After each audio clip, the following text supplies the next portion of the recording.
So, Antron, let's start with childhood, growing up. Obviously, NHRA drag racing maybe wasn't on the checklist. Talk about growing up, the sports you were involved with, and maybe what you loved the most growing up.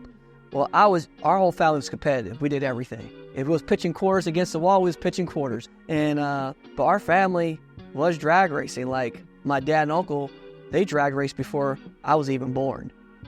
The ZMAX Dragway here in Charlotte, the Bellagio, we'll call it the Taj Mahal. We all have all kinds of names for it. I think you said Disney World at one point. Absolutely, Disney World. Disney World. In terms of how good is that dragway? When you roll up to Charlotte, you go up there. I go to a lot of different racetracks across the world, not just here in the States. And when you roll up to it, it's got this aura about it. The multiple roads to get into it, and you look at the tower, then you look at the stands, then you go like this. Oh, I get it. Right. In terms of being a champion, youngsters look up to you. You're a hero to kids out there. What does that mean to you?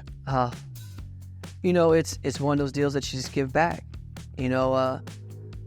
My heroes that I looked up when I came into sport that are still here, like Big Daddy Darn Garlitz, Mark Oswald, Joe Amato, Kenny Bernstein. Like, you hear all these names, Shirley Muldowney, who still comes out to the track where she was winning championships as a woman back in the 70s. Right.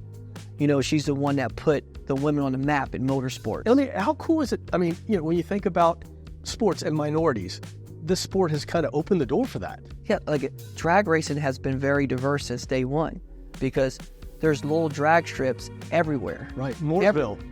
Everywhere you look at, and it doesn't take a lot of money to do it. Like, I got into drag racing because I put together a street bike I bought from a junkyard and made it into a race bike. Wow.